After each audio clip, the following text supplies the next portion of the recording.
Alors pour moi, le PNR, sur les 10 dernières années, il a permis certainement de participer à la construction d'un territoire, ou en tout cas qu'il soit mieux reconnu, et de mettre en avant les valeurs, les ressources, on va dire les potentiels qu'on peut avoir sur nos territoires ruraux. Je trouve qu'il a beaucoup aidé à construire un territoire vraiment de projet et de permettre de se mettre en dynamique sur des sujets qui étaient peu entrepris auparavant, en matière de valorisation des ressources naturelles, de patrimoine, mais aussi sur la structuration de filières économiques qui aujourd'hui deviennent remarquables et qui sont très connues sur nos territoires. Et donc à l'avenir, au-delà de déjà toutes les vertus qu'on vient de leur donner, évidemment de poursuivre dans cette voie, mais certainement de pouvoir peut-être davantage voir l'action du PNR dans les territoires, d'être peut-être un acteur plus de terrain, de venir chercher ceux qui peut-être n'ont pas toujours été les plus volontaires ou les plus réactifs dans leur mobilisation auparavant. Donc pourquoi pas aller chercher les gens qui connaissent pas encore la mobilisation du parc, et puis continuer à fédérer et à faire coopérer les territoires, parce que je pense que dans nos territoires ruraux, c'est aussi comme ça qu'on peut engager une vraie dynamique de développement durable. Ça va pas être tout seul dans notre coin qu'on va pouvoir faire ça. Donc continuer à fédérer les territoires. Pour moi, le parc, qu'est-ce qu'il a amené?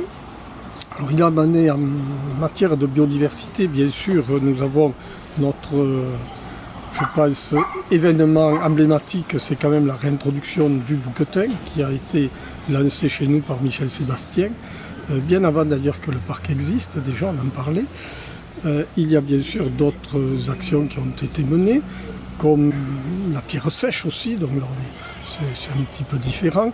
Le glacier d'Arcouzan aussi, un gros travail qui a été fait sur les chauves-souris. Il y a aussi bien sûr toute la partie, je dirais, des prairies fleuries. À Saint-Lary, en 2016, nous nous sommes retrouvés confrontés à un projet de carrière de marbre véritablement imposé et sans concertation avec les habitants avant l'enquête publique. Un projet sans intérêt général et malgré une tentative de dialogue avec le PNR, il n'y a pas eu de proposition de réflexion sur un autre développement économique de la vallée, un développement alternatif qui prenne en compte la globalité et tous les potentiels de la commune, tant naturels et humains, qui sont extrêmement riches. Et il me semble que pour la prochaine charte et dans les années à venir, il y a vraiment nécessité, comme je l'ai proposé au premier conseil municipal, de créer une commission de développement territorial pour réfléchir sur tous les potentiels à mettre en œuvre. Je pense que le côté, peut-être qu'on a loupé. Alors, je dis nous parce que nos amis du parc, on est quand même beaucoup sur le terrain et je crois qu'on est beaucoup fautifs aussi.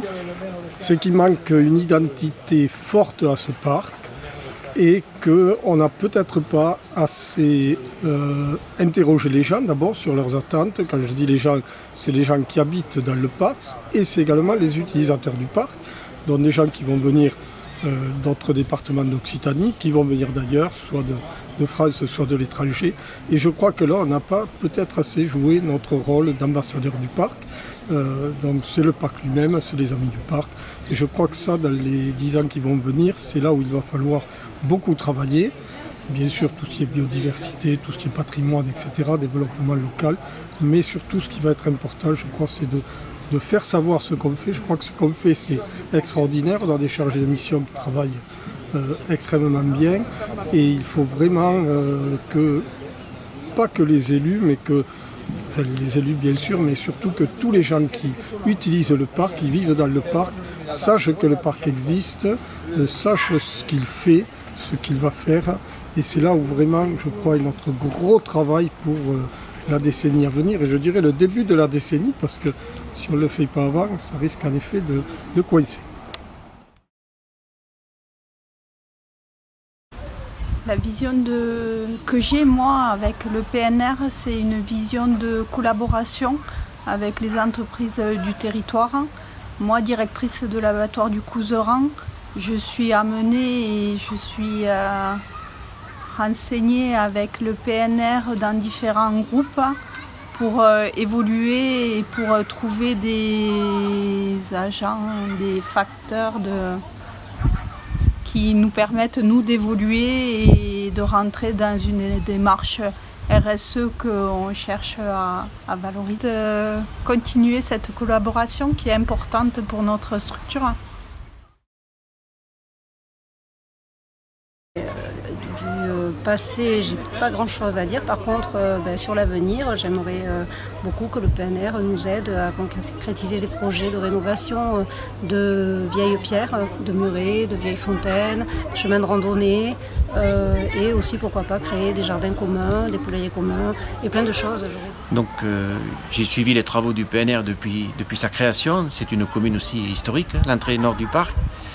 Et le PNR nous a beaucoup accompagnés dans les actions que l'on a menées tout au long de ces dernières années.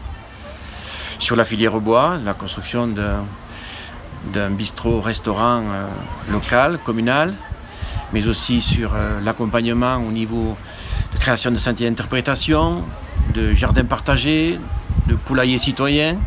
Et j'oublie, à chaud comme ça, j'oublie aussi d'autres actions. Tout ça pour dire que, de mon point de vue, le PNR, dans la mesure où on le sollicite, c'est un peu le grand frère des communes. Le département, il l'est pour souvent les questions financières, mais le parc, il l'est vraiment pour des questions d'accompagnement technique, parce qu'il y a des chargés de mission qui maîtrisent bien les sujets sur des thématiques qui sont les leurs.